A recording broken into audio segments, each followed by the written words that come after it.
আসসালামু আলাইকুম। সংবাদে আপনাদের সবাইকে স্বাগত জানাচ্ছি। আমি ফিরোজ তোহা। শুরুতেই আরবে কেবলস সংবাদ শিরোনাম।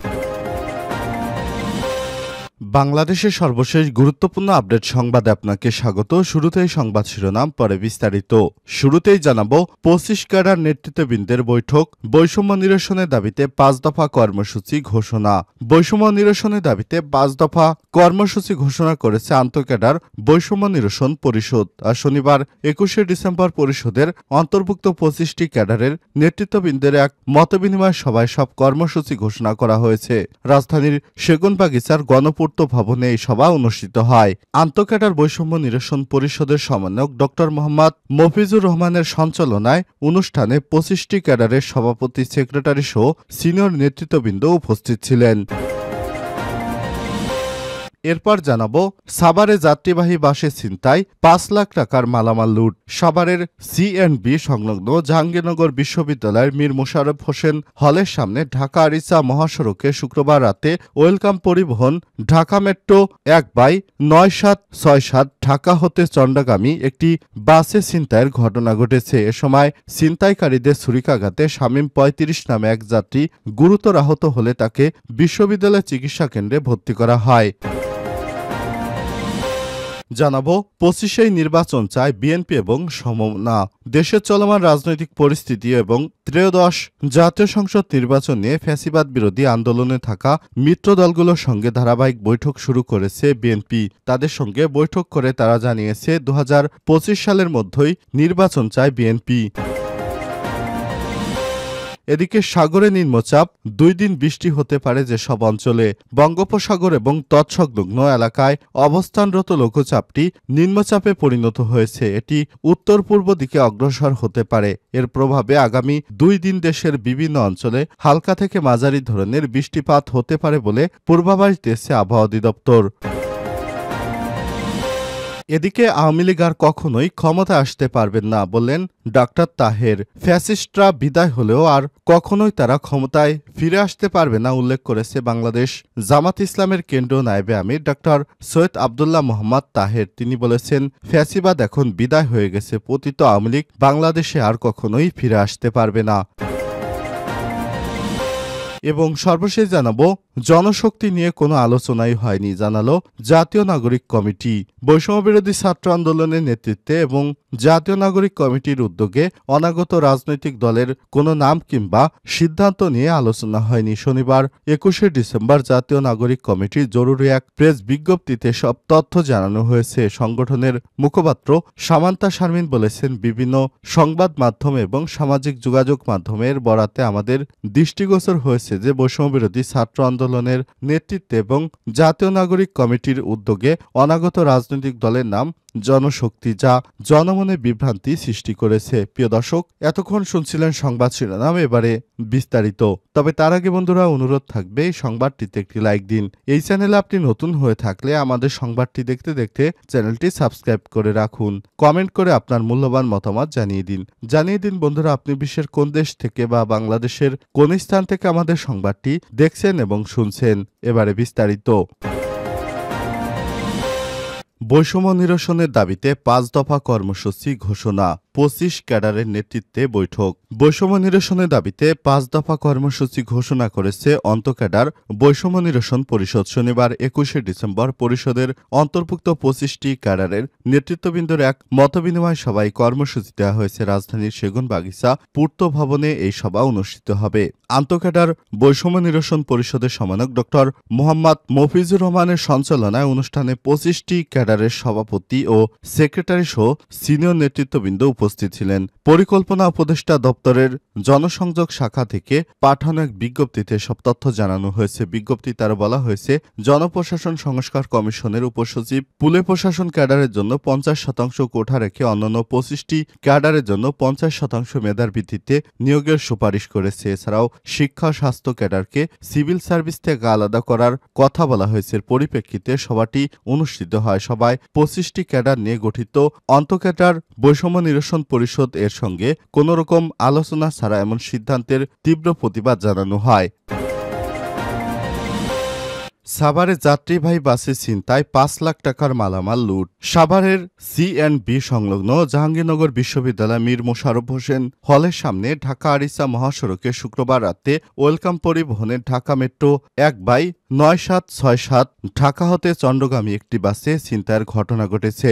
এ সময় ছিনতাইকারীদের ছুরিকাঘাতে শামীম ৩৫ নামে এক যাত্রী গুরুতর আহত হয়েছে বলে বিশ্ববিদ্যালয়ের চিকিৎসা কেন্দ্রে ভর্তি করা হয়। পরবর্তী তার অবস্থা আরও খারাপ হলে তাকে সাভারের এনাম মেডিকেল কলেজ হাসপাতালে প্রেরণ করা হয়েছে। পুলিশ এবং স্থানীয় সূত্র থেকে জানা গেছে, রাত ৯টার দিকে ঢাকা থেকে ছেড়ে আসা ওয়েলকাম পরিবহনের বাসটি সাভার বাস স্ট্যান্ড এলাকায় এলে ছিনতাইকারীরা যাত্রীবেশে উঠে চলন্ত বাসেই যাত্রীদের ধারালো ছুরি ও দেশীয় অস্ত্র ঠেকিয়ে নগদ টাকা ও মোবাইল মানিব্যাগ, যাত্রীদের কাছে থাকা মূল্যবান সামগ্রী সহ আনুমানিক ৫ লক্ষ টাকার মালামাল লুটে নেয়। এ সময় শামীম নামের এক যাত্রী ছিনতাইকারীদের বাধা প্রদান করলে তার বাম হাতের বুকে, মাথা সহ শরীরের বিভিন্ন স্থানে ছুরিকাঘাত করলে সে গুরুতর আহত হয়। আবার ছিনতাইকারীরা মীর মোশাররফ হোসেন হল এলাকায় বাস থেকে নেমে জাহাঙ্গীরনগর বিশ্ববিদ্যালয়ের ভেতরে পালিয়ে যায়। ২৫শে নির্বাচন চায় বিএনপি এবং সমমনারা। দেশের চলমান রাজনৈতিক পরিস্থিতি, ত্রয়োদশ জাতীয় সংসদ নির্বাচন নিয়ে ফ্যাসিবাদ বিরোধী আন্দোলনে থাকা মিত্র দলগুলোর সঙ্গে ধারাবাহিক বৈঠক শুরু করেছে বিএনপি। শনিবার বিকেলে ১২ দলীয় জোট, জাতীয়তাবাদী সমমনা জোট এবং বাংলাদেশ লেবার পার্টির সঙ্গে পৃথকভাবে রাজধানীর গুলশানে দলীয় চেয়ারপারসনের কার্যালয়ে বৈঠক করে বিএনপির লিয়াজু কমিটি। এতে দেশের বর্তমান পরিস্থিতির পর্যালোচনা করে দ্রুতই নির্বাচনের পক্ষে মত দেন মিত্র দলগুলোর শীর্ষ নেতারা। এজন্য অন্তর্বর্তীকালীন সরকারের সঙ্গে বার্ষিক সহযোগিতার ভিত্তিতে সুষ্ঠু এবং গ্রহণযোগ্য নির্বাচনের জন্য যা যা করা দরকার তারা তা করবে বলেও মত দেন নেতারা। বৈঠক সূত্র থেকে জানা গেছে, আগামী জাতীয় নির্বাচনের সময়সীমা প্রসঙ্গে জোট নেতাদের কাছে মতামত জানতে চায় বিএনপি। সেখানে সব জোট এবং দলের নেতারা অভিন্ন সুরে জানান, ত্রয়োদশ জাতীয় সংসদ নির্বাচন কোনোভাবেই ২০২৫ সাল অতিক্রম করতে পারে না। এ সময়ের মধ্যে নির্বাচন না হলে দেশে অস্থিরতা বাড়বে, পতিত ফ্যাসিবাদের দোসররা আরও শক্তি সঞ্চয় করে গভীর ষড়যন্ত্র করতে সক্ষম হবে। এতে দেশ এবং জাতির বড় ক্ষতি হয়ে যাবে। এ সময় তারা আরও জানান, বৈঠকে নির্বাচন নিয়ে প্রধান উপদেষ্টার এবং তার প্রেস সচিবের বক্তব্য পরস্পর বিরোধী উল্লেখ করে এর সমালোচনা করেন তারা বলেন, সরকারের মধ্যেই কোনো সমন্বয় নেই। এতে শুধু রাজনৈতিক অঙ্গনে নয়, সাধারণ মানুষের মধ্যে বিভ্রান্তি সৃষ্টি করছে। তাই সরকারের মধ্যে অবশ্যই সমন্বয় থাকা উচিত এবং নির্বাচন ইস্যুকে তাদের সর্বোচ্চ প্রাধান্য দেওয়া উচিত। বিএনপির মহাসচিব মির্জা ফখরুল ইসলাম আলমগীর এর নেতৃত্বে বৈঠকে উপস্থিত ছিলেন দলের স্থায়ী কমিটির সদস্য নজরুল ইসলাম খান, বেগম সেলিমা রহমান, ভাইস চেয়ারম্যান আব্দুল্লাহ আল মিন্টু। জানা গেছে, বৈঠকে বিএনপির মহাসচিব উপস্থিত জোট নেতাদের উদ্দেশ্যে বলেন, দেশকে নিয়ে দেশি চক্রান্ত থেমে নেই। চক্রান্তকারীরা যে কোনো উপায়ে দেশকে অস্থিতিশীল করার চেষ্টা করছে। এমন সময় দায়িত্বশীল কোনো রাজনৈতিক দল হিসেবে সবাইকে আরও কৌশলী হতে হবে, আরও সংযমী হতে হবে। রাজনৈতিক বক্তব্য বিবৃতিতে কোনো বিভক্তি আনা যাবে না। এই সরকার নির্বাচনের আয়োজনের সময় দিতে হবে, তবে সেটা যৌক্তিক সময় হতে হবে। এটা নিয়ে সরকারের সঙ্গে বিভেদ নয়, আলোচনার টেবিলকেই বেশি প্রাধান্য দিতে হবে বলে জানান বিএনপির মহাসচিব। সাগরে নিম্নচাপ ২ দিন হতে পারে বৃষ্টি যেসব অঞ্চলে।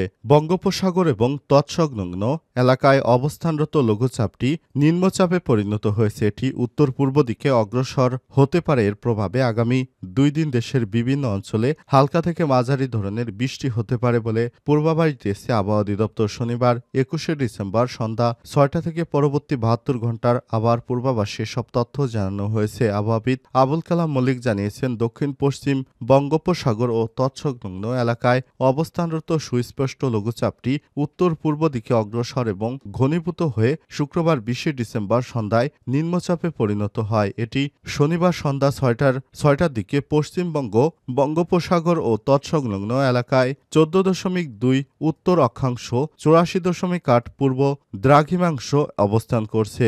নিম্নচাপটি আরও উত্তর পূর্ব দিকে অগ্রসর হয়ে ক্রমান্বয়ে দুর্বল হতে পারে। এছাড়াও উপমহাদেশীয় উচ্চচাপ বলয়ের বর্ধিতাংশ ভারতের বিহার তৎসংলগ্ন এলাকা পর্যন্ত বিস্তৃত রয়েছে। অবস্থায় রোববার ২২শে ডিসেম্বর সন্ধ্যা ৬টা পর্যন্ত খুলনা, বরিশাল, চট্টগ্রাম বিভাগের কিছু কিছু জায়গায় হালকা থেকে মাঝারি ধরনের বৃষ্টি হতে পারে বলে পূর্বাভাস দিয়েছে আবহাওয়া অধিদপ্তর। তবে এ সময়ের মধ্যে দেশের অন্যত্র স্থানে অধিকাংশ স্থানে আংশিক মেঘলা আকাশ সহ আবহাওয়া প্রধানত শুষ্ক থাকতে পারে। সেই সঙ্গে মধ্যরাত থেকে সকাল পর্যন্ত দেশের কোথাও কোথাও হালকা থেকে মাঝারি ধরনের কুয়াশা পড়তে পারে। এছাড়াও সারা দেশে রাতের তাপমাত্রা সামান্য হ্রাস পেতে পারে এবং দিনের তাপমাত্রা বৃদ্ধি পেতে পারে। পরদিন সোমবার 23শে ডিসেম্বর সন্ধ্যা 6টা পর্যন্ত আংশিক মেঘলা আকাশ সহ সারা দেশের আবহাওয়া প্রধানত শুষ্ক থাকতে পারে। তবে এই সময়ের মধ্য রাত থেকে সকাল পর্যন্ত দেশের কোথাও কোথাও হালকা থেকে মাঝারি ধরনের কুয়াশা পড়তে পারে। অন্যদিকে আগামীকাল 24শে ডিসেম্বর সন্ধ্যা 6টা পর্যন্ত খুলনা বরিশাল